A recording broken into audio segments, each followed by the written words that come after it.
Welcome, fellow seekers, to Who Are We?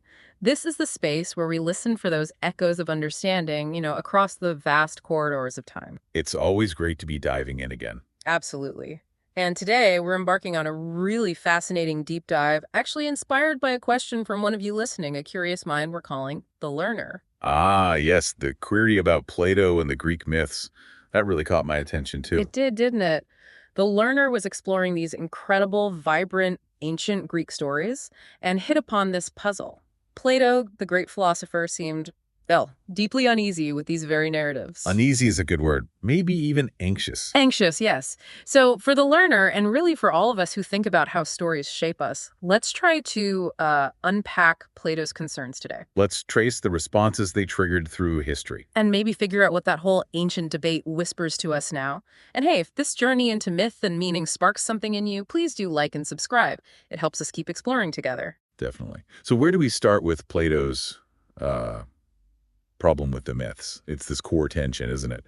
Plato, this champion of reason, looking at this wild, imaginative, often pretty violent world of mythology and just recoiling. Right. So what specifically was setting off alarm bells for him? The sources point towards the content of the myths. Yeah.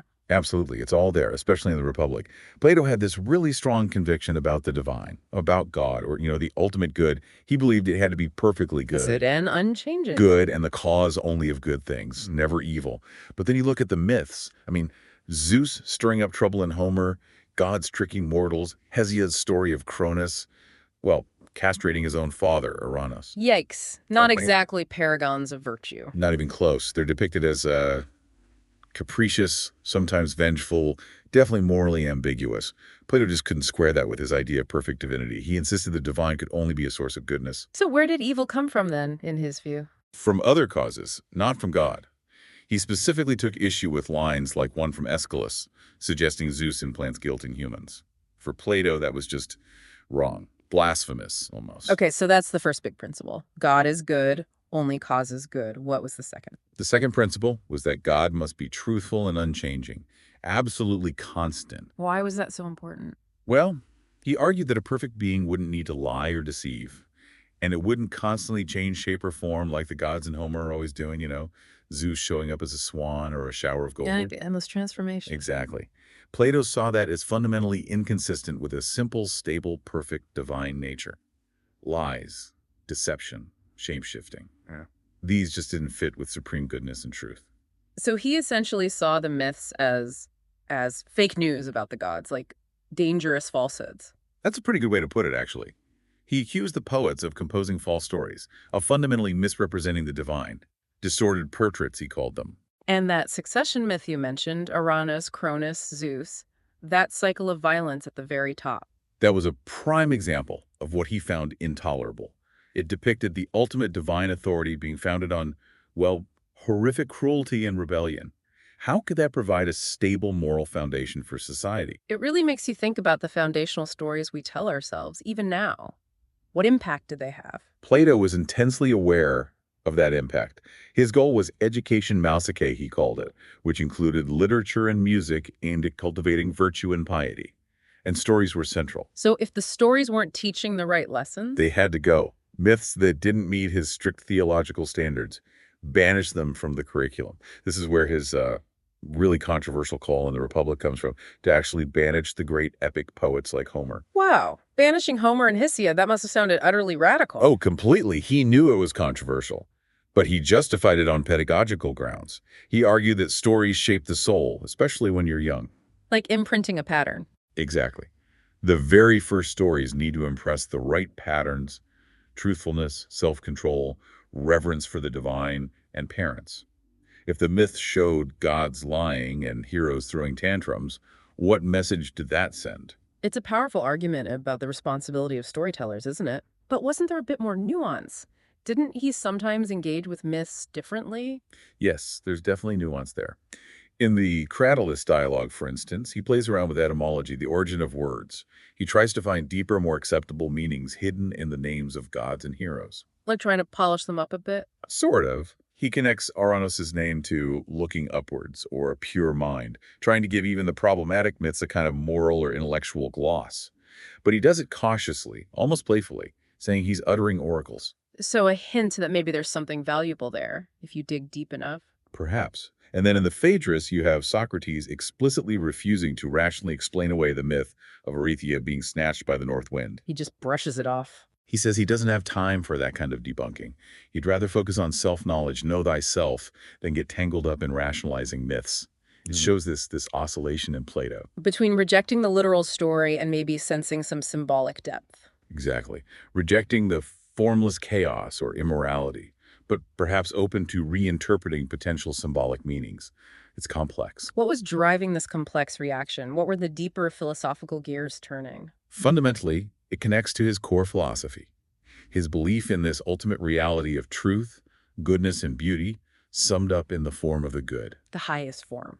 Right. And the behavior of the gods in many traditional myths just clashed horribly with that vision of perfect, unchanging goodness. His argument that God can only cause good is like a form of theodicy, defending God's goodness in the face of evil. And this ties into his theory of forms. Directly. The forms are these perfect, eternal blueprints. True reality is stable, rational, good. Therefore, true divinity must reflect that stability and goodness.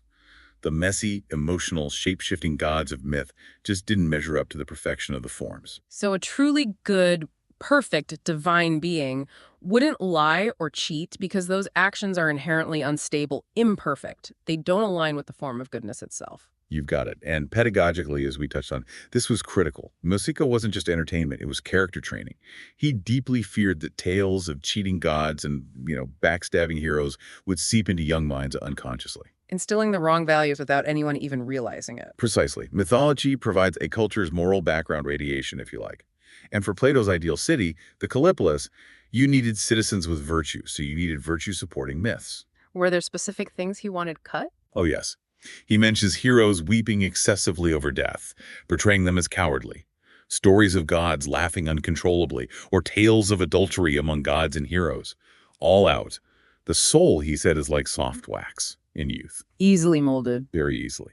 So for Plato, it became the political duty of the city's founders and educators, the philosopher kings, to supervise the storytellers, the makers of tales, ensuring only edifying myths were allowed. It's a very controlled vision of culture creation. So Plato lays down this challenge, this critique. What happens next? Does everyone just throw out their copies of Homer? Not exactly. It's more complicated and frankly more interesting than that. While Plato's critique was hugely influential, the thinkers who came after him in the Platonic tradition, especially the Neoplatonists centuries later, took a different path. Different how? They didn't agree with his criticisms. They often shared his belief in a higher, perfect reality, but instead of rejecting the myths outright, they started to reinterpret them. They looked for hidden, allegorical meanings, esoteric wisdom concealed within the stories. So not censorship, but reinterpretation, finding the philosophy inside the myth. Exactly. They took Plato's own occasional hints at symbolic meaning and really ran with it, turning it into a whole system of understanding. Who were the key players in this shift? You mentioned Neoplatonists like Plotinus. Plotinus is central. He was less focused on directly criticizing Homer and Hesiod.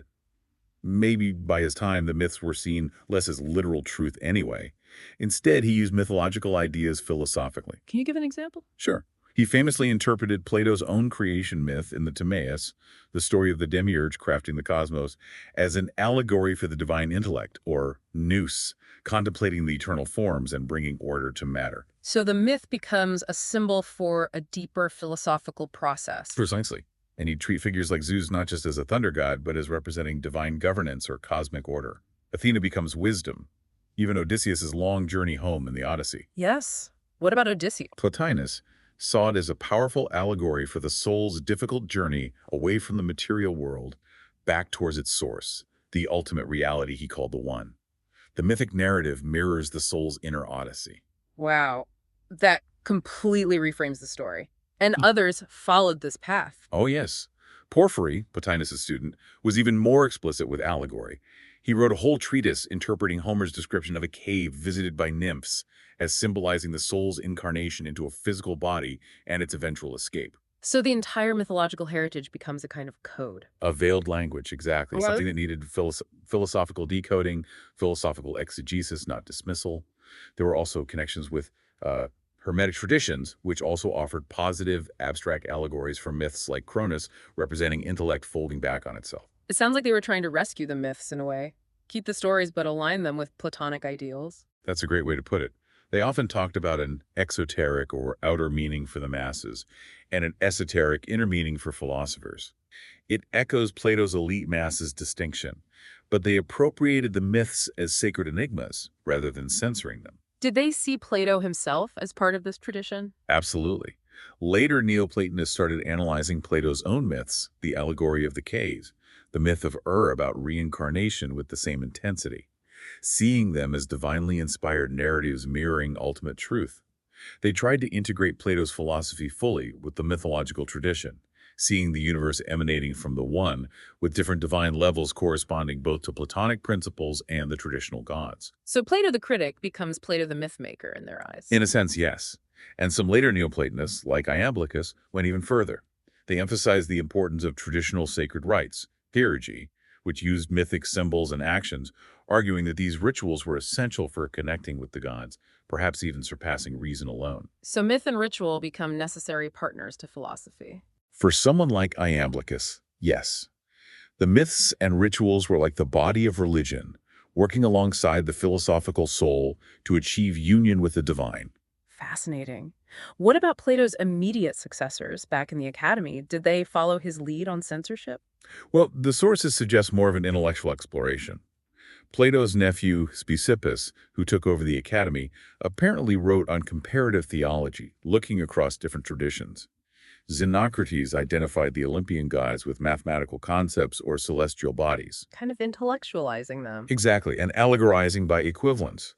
Aristotle, of course, Plato's most famous student, took a more critical scientific stance towards many traditional accounts, though he wasn't focused on censorship in the same way. But the overall climate of rational scrutiny that Plato fostered definitely had an impact. And you mentioned euhemerism earlier. Yes, the idea that gods were originally great human kings or heroes whose stories got exaggerated, that emerged in the Hellenistic period, after Plato. And it really reflects that growing tendency to rationalize or historicize myth, a trend Plato arguably helped kickstart with his critique. And how did the early Christians react to all this? Did they pick up on Plato's criticisms? They absolutely did. It's quite remarkable. Early Christian writers, the apologists defending their faith, often found an unlikely ally in Plato. They pointed to his critiques in the Republic, echoing his condemnation of the immoral tales about the pagan gods. Using Plato against paganism. Precisely. They praised Plato for getting so close to the truth. His emphasis on a supreme good God who isn't the cause of evil resonated strongly with their own theology. Figures like Augustine, for example, cited Plato's criticisms of the poets approvingly. So Plato's arguments aimed at reforming Greek education ended up serving a completely different religious movement centuries later. Amazing. The ironies of history. And even within the ongoing Platonic tradition, thinkers like Plutarch in the Middle Platonic period continued to bridge philosophy and myth. He'd interpret Egyptian myths, for example, seeing Isis as wisdom and Typhon as evil, explicitly citing Plato's idea that God cannot cause evil. And did this whole debate show up in art or literature too? It seems so, though perhaps more subtly. Some scholars suggest poets like Ovid, with his playful, sometimes subversive retellings in the Metamorphoses, might have been reacting, maybe even pushing back against the Platonic pressure to moralize myths. A kind of artistic revenge. Perhaps. While later poets in late antiquity sometimes tried to reconcile conflicting myths, searching for a unifying philosophical truth beneath them. And visual art sometimes shifted towards more cosmic or symbolic depictions of the gods, maybe reflecting that philosophical influence. Okay, let's step back. If we try to sum up the really big, lasting consequences of Plato's wrestling match with myth, what stands out? Well, first, you could argue Plato really pushed Western thought towards, well, maybe not strict monotheism immediately, but certainly towards a more philosophical, ethical conception of the divine, emphasizing a supreme God, or good, defined by rationality, goodness, immutability, truthfulness. Setting the stage for later developments. Definitely. Preparing the ground for later Hellenistic philosophies and eventually the Abrahamic faiths. It also fueled the rise of philosophical theology, trying to understand and describe the divine using reason and ethics. And what happened to the myths themselves? Their status shifted. Over time, literal belief in the old stories declined among the educated elites. They increasingly became cultural heritage, sources of symbolism, literary allusion, rather than, straightforward religious doctrine. But myth itself didn't disappear, did it? Not at all. And ironically, Plato himself contributed powerful new myths, the cave, Atlantis. And his very idea that myths could contain deeper hidden meanings paved the way for centuries of allegorical interpretation in literature, art, and eventually even psychology. Think Freud or Jung finding archetypes in myths. So, by challenging myth's authority, he inadvertently gave it a new kind of life. You could say that. He forced people to think about myth, to justify its use, to find new ways of reading it. It created this enduring tension we still see today, really between the philosophical impulse to tame or rationalize myth and the artistic impulse to revel in its freedom and ambiguity. And his legacy today, that critical stance. It's huge. That rationalist approach towards sacred or foundational stories, the whole practice of allegorical interpretation to make ancient texts relevant, that's deeply Platonic. And debates about censorship, the power of stories to shape values, the way we retell old myths today, often tweaking the morals. We're still grappling with the questions Plato raised. It really is remarkable how potent those ancient Greek ideas remain. They truly are. And just briefly, if we place Plato's concerns alongside other ancient worldviews, Homeric or Hesiodic Greece itself, but also Egypt, Mesopotamia, maybe the Zoroastrian tradition in Persia or the Vedic hymns in India, How does it compare? you see some common threads, certainly ideas about sky fathers, cosmic order versus chaos, succession struggles among the gods. But Plato's intense focus on the ethical purity and absolute truthfulness of the highest divine principle feels quite distinctive compared to, say, the often very human-like and morally complex gods of Mesopotamia or even Homer. A different emphasis. A very different emphasis. Yeah. While it might resonate somewhat with Zoroastrian ideas of a purely good Ahura Mazda fighting evil, or perhaps the abstract concept of cosmic order in the Vedas, Plato's philosophical rationalization is unique. You could see his project as part of that broader axial age shift happening across cultures around that time, a move towards more ethical, rational, transcendental frameworks for understanding reality. So, the learner, wrapping up our deep dive here, Plato's anxieties about myth weren't just some personal philosophical hang-up. Not at all. It was a pivotal moment, really, in how we think about stories, about the divine, about meaning itself. Yeah, his intense engagement with the power and the potential dangers of myth kicked off this incredible chain reaction from outright censorship proposals to these complex allegorical readings we've discussed. That fundamental tension he highlighted between mythos, the story, the narrative, and logos, reason, argument, philosophical truth, it's still incredibly alive. It really is. It runs right through our intellectual and maybe even our spiritual journeys today. So, a question for all of you listening. What parts of these ancient stories, or maybe Plato's reaction to them, still resonate with you? And what new questions bubble up when you think about his concerns? It's definitely fertile ground for reflection. Absolutely. We really encourage you to continue your own explorations. And perhaps our next deep dive here on Who Are We can venture even further into this ever-shifting landscape of human understanding.